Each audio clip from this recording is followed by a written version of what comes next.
Yeah, kia ora tātou, and thanks very much for that. So, we'll have a bit of a panel discussion around what we heard from our Mahi tahi around towards 1,000 square kilometres of shellfish beds restored. But first of all, I will introduce the panel who are sitting up here with me. And I'm going in the order of my notes. So, Dr. Andrew Jeffs, who's a marine scientist at the University of Auckland, with an interest in research that improves the benefits from our coastal environment. His broad research interests include underwater sound, invasive species, aquaculture, and shellfish biology, especially mussels. A fun fact to follow on from Livia, I've only got one fun fact, and it is Andrew, but he uses sound to brew beer. So if you want to understand a bit more about that, you can talk to him later. And I didn't realise we had that connection with our research interests, because I actually use music to work out what's the best music to drink beer by. So we can discuss that a little bit later, Andrew. Dr. Jenny Hillman. Jenny's a research fellow at the University of Auckland also, focusing on investigating the restoration of green-lipped mussels and the ecosystem services they provide.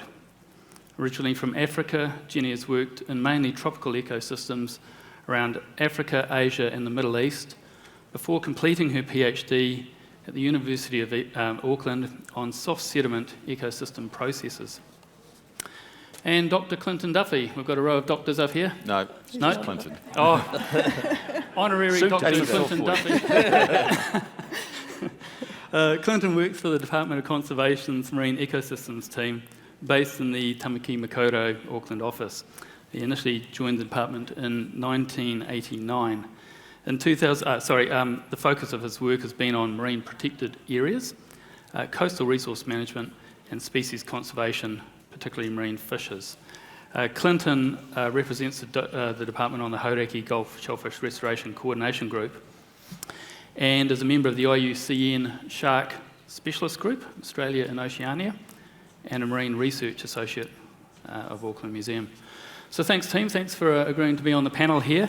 And we were talking before around the goal and saying, well, when we're talking about the benefits or the merits of the goal, that we sort of had a lot of questions and we didn't have any real answers. So I'm not going to put you on the spot by looking for answers, but really interested in your views and opinions around the goal. And maybe we pick up around the comment that came out around, well, are we talking about 1,000 square kilometres of physical reef, and is that achievable? Or is it sort of 1,000 square kilometres of having a functioning, healthy shellfish ecosystem in place?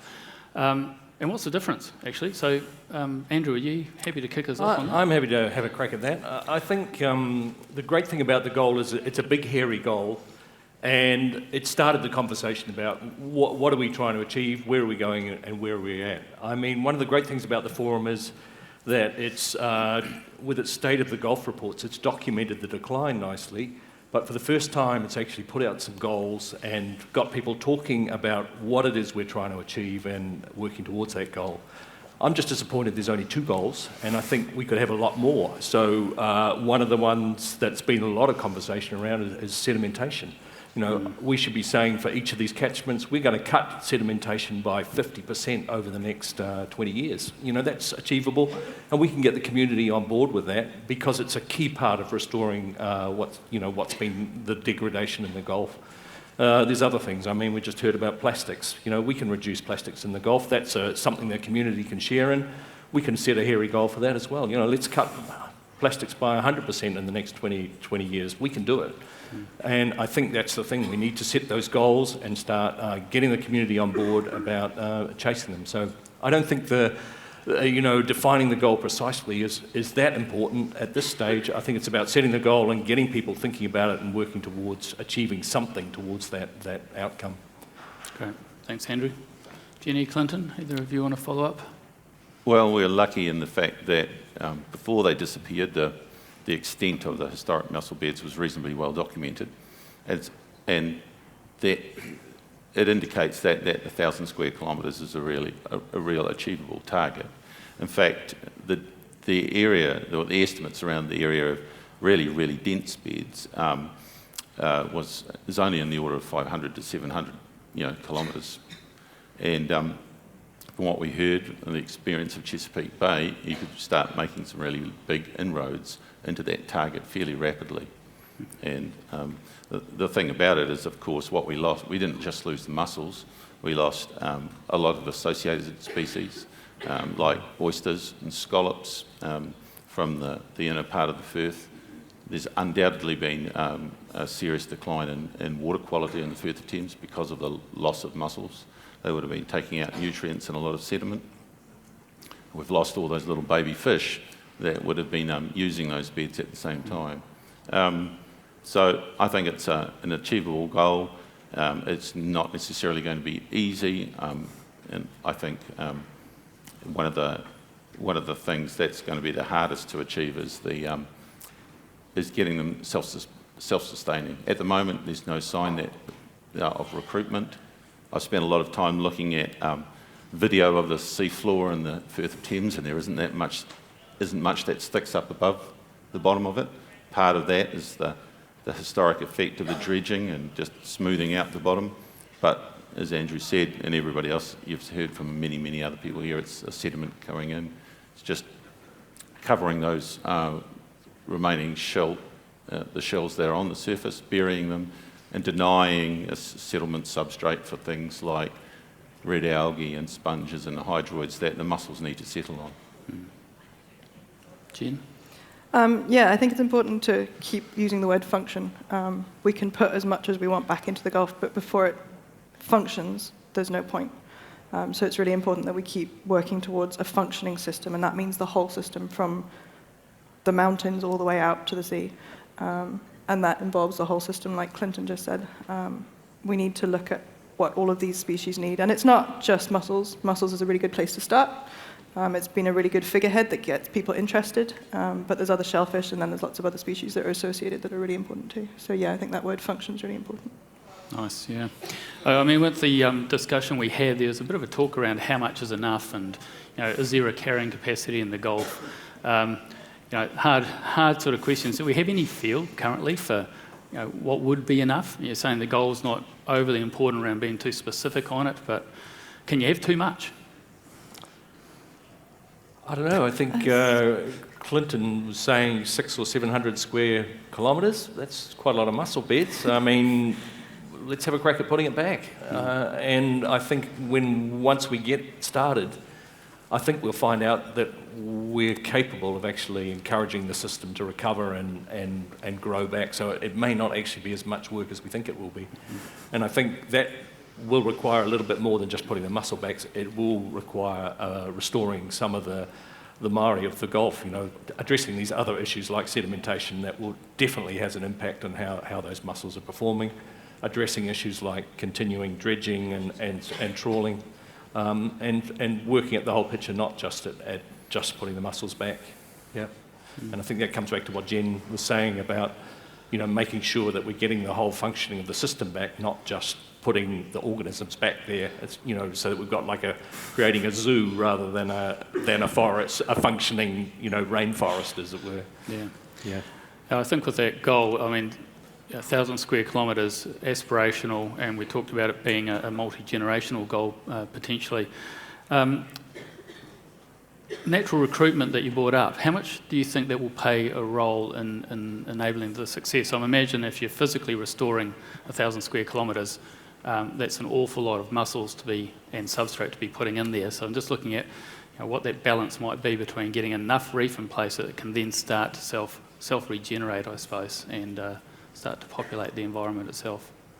I think that's the big question. I mean, one of the things we don't know is whether or not there's enough larval supply there to maintain a reef once it's in. We've done a little bit of research around that that indicates there is some larval supply there, but I would imagine that as we put in more reefs, the larval supply is going to grow, and we're going to have the opportunity to increase the amount of recruitment into those reefs. And likewise, once you've got that recruitment there, then it's probably easier to initiate new beds and get them started. So it's not just installing an entire bed, it's maybe just triggering the process and getting it underway. Yep.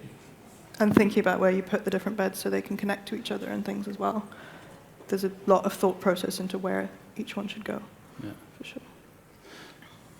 There's been talk about how much we know and don't know, and Rochelle was also talking about the amount of information that's in sea change.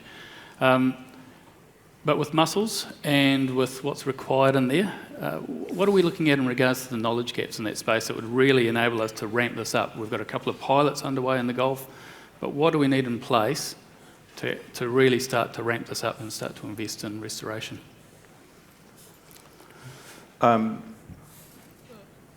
We know from the work that's been done already in the Gulf that just throwing mussels over the side of a boat onto the soft sediment doesn't necessarily work.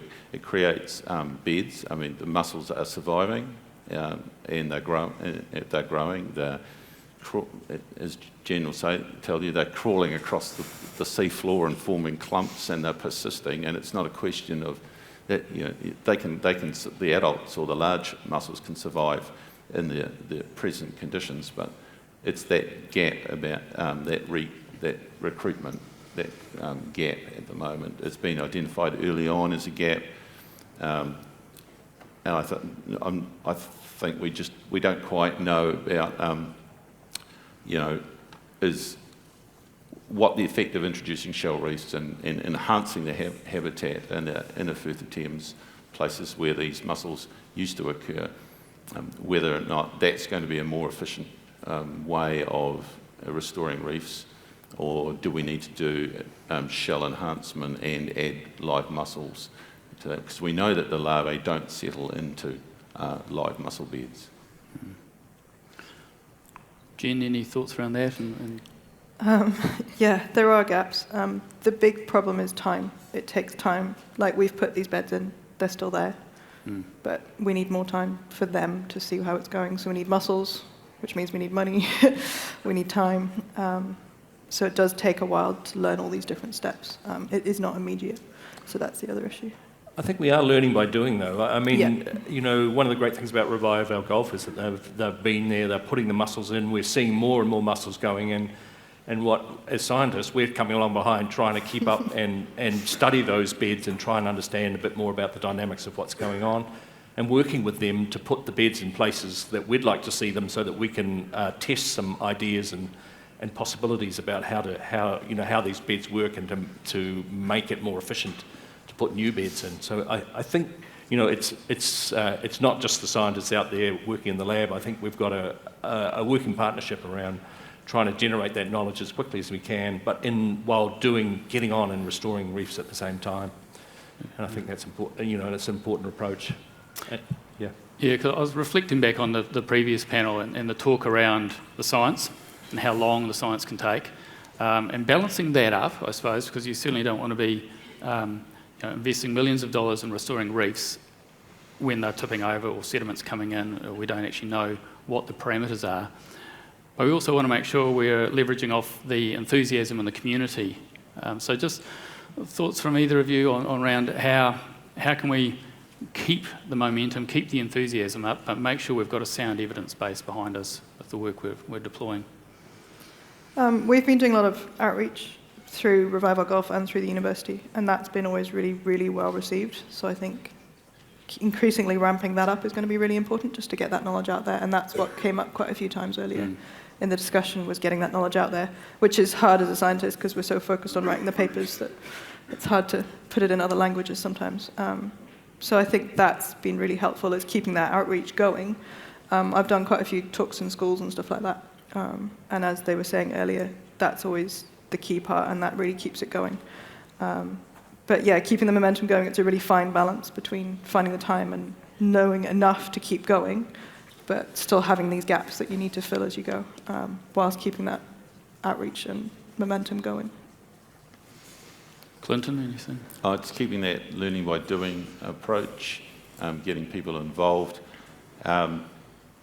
The Mussel Reef Restoration Trust was making great headway up until about 2015, and where they came across some consenting or permitting issues around that, and that sudden block had a big effect on the profile that the project was able to generate, the support it was able to get from industry, had people lined up wanting to help, they couldn't do anything. So making sure that there's a clear pathway forward and all those issues are dealt with and don't come up to bite you in the bum, basically, halfway through a process is going to be really important.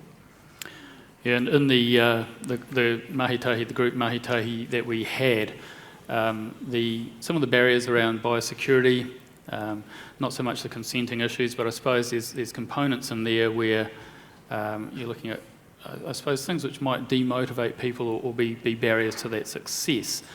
If we looked at the biosecurity aspects, what do you see as the way through that? Because obviously there are real biosecurity considerations. We saw that there are still new invasive species being detected within the Gulf, so you certainly don't want to exacerbate that issue. But you're also dealing with a species that is present in some places. So just the thoughts around the biosecurity conundrum that we're facing and the way through? Well, I think biosecurity is absolutely critical, because if we get northern Pacific sea stars in here, they're a major bivalve predator, and our chances of re-establishing mussel reefs in the Hauraki Gulf are going to be greatly diminished. So biosecurity is absolutely critical. The focus needs to be on stopping the animals getting in here, and it's great to see MPIs doing work on managing hulls and ballast water that could bring a species like the northern Pacific sea star into the country.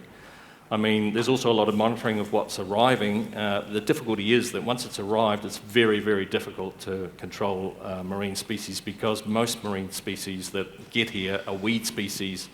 They're designed to proliferate very quickly, and so it's very, very difficult to control them. So in terms of actually moving mussels around, I mean, we've got invasive species. They're well established. Things like fanworm are well established in the areas where we're harvesting mussels and the areas we're moving them to. It seems pointless to me to be having biosecurity controls over those movements, but other people see things differently, and it's just a difference of opinion.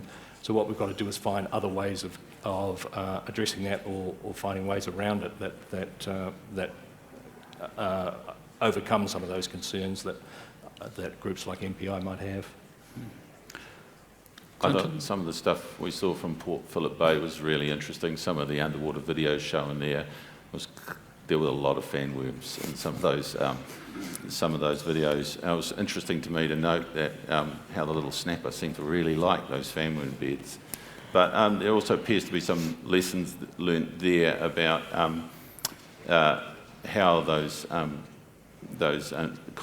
populations of invasive species develop and persist on some of those the reefs that have been created. And there's obviously, I think, there's some real learnings that we can get from there. It sounded like that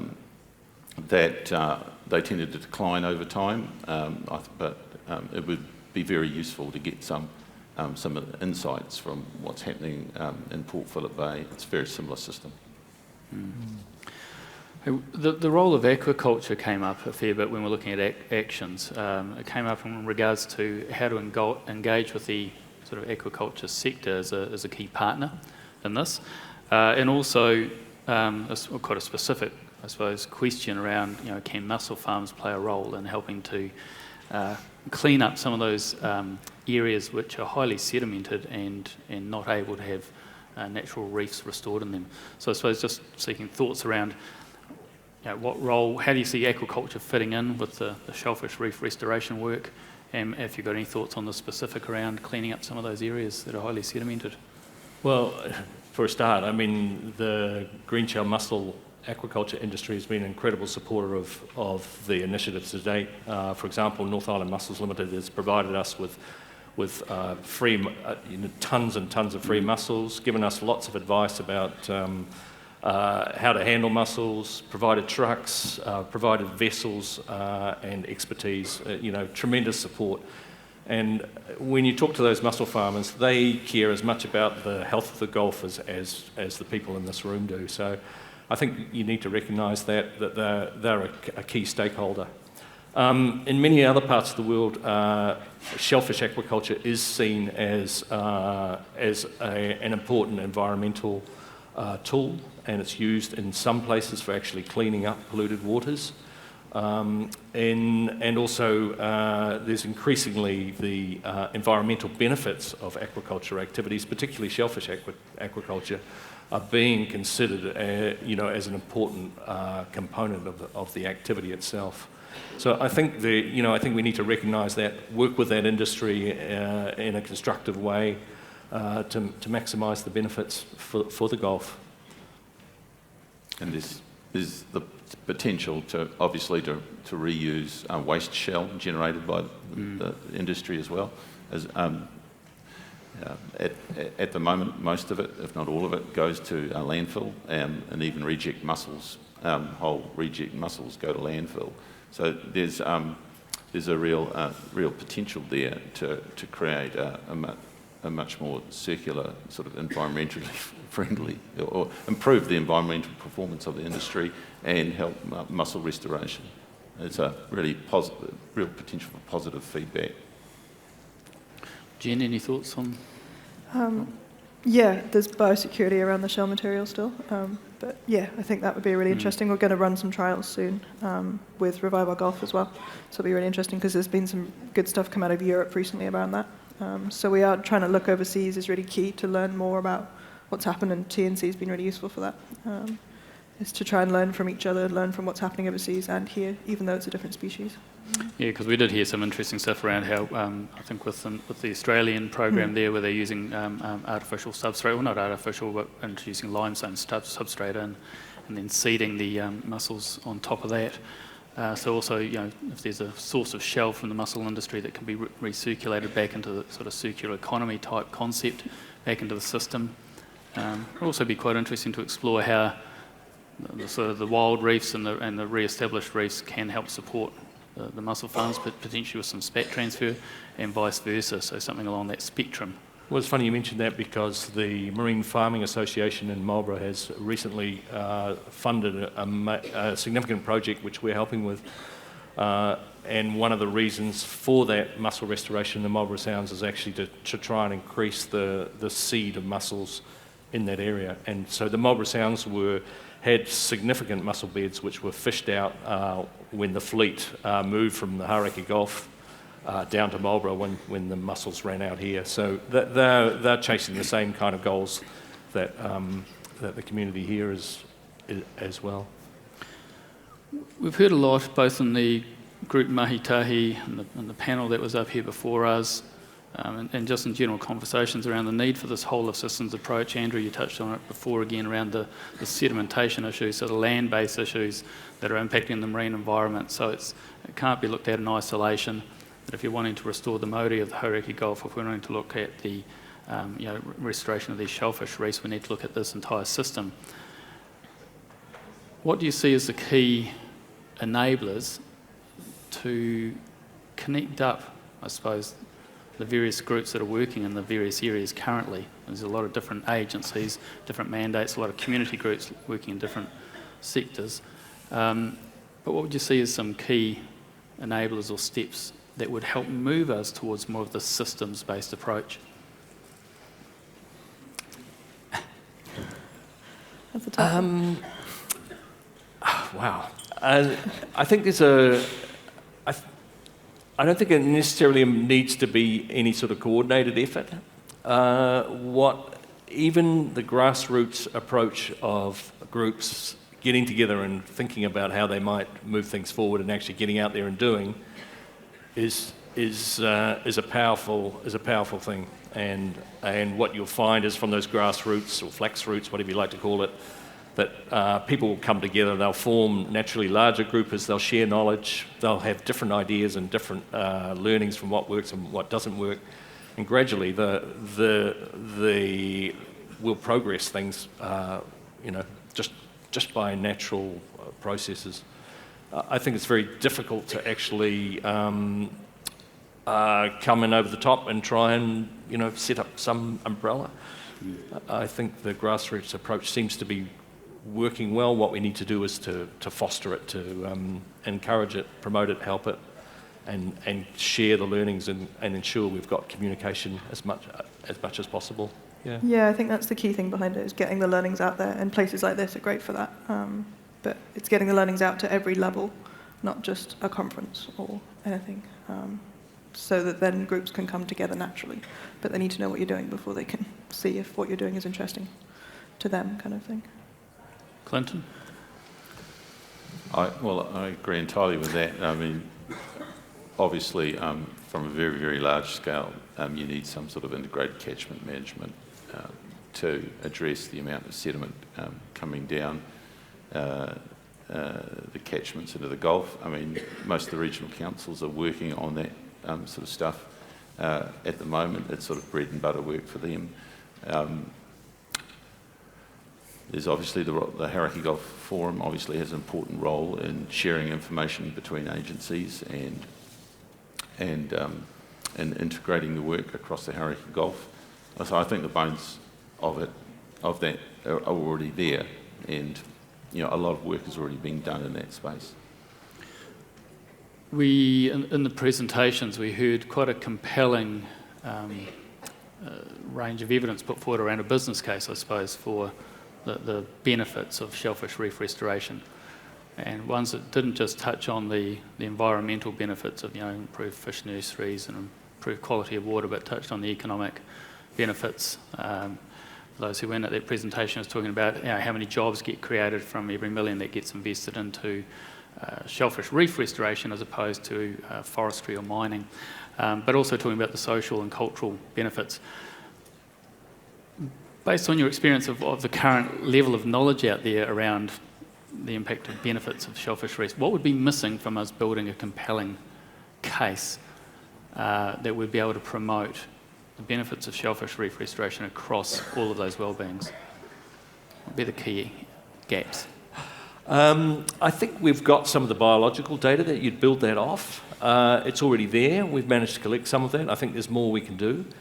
But I suspect you can put it together now, and I suspect it's going to be very similar to what's been found overseas. And what I heard in the workshop today was that the US and Australian examples done independently came up with very similar sorts of numbers that put forward a very compelling case about the economic benefits of restoring shellfish reefs.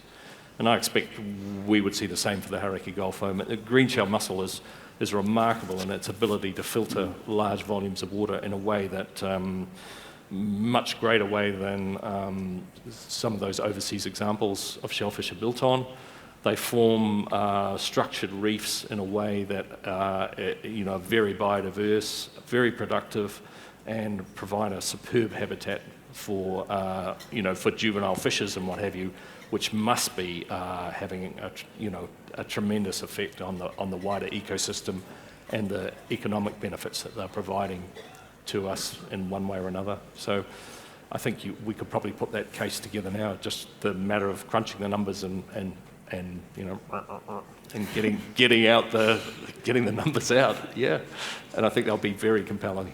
Yeah.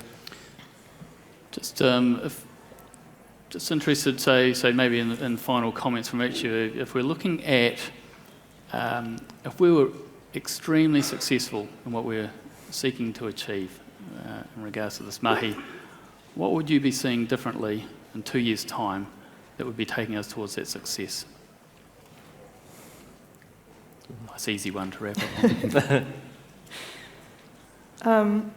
I think more, which was touched on with the earlier panel, more of a holistic approach and using different parts of the community, so all the groups coming together, rather than scientists versus whatever, kind of having all the groups working together, but also having this real functioning system starting to develop. So, starting with changing some impacts coming from the land, actually seeing differences there, which starts with policy and, much higher up, as Clinton said, and then leading out into the Gulf and actually seeing some differences there with the shellfish being back in and hopefully surviving and self-sustaining. Okay. Thanks, Jen. Andrew? When I go out in the Hauraki Gulf to work on mussel farms, I see lots of fishing boats,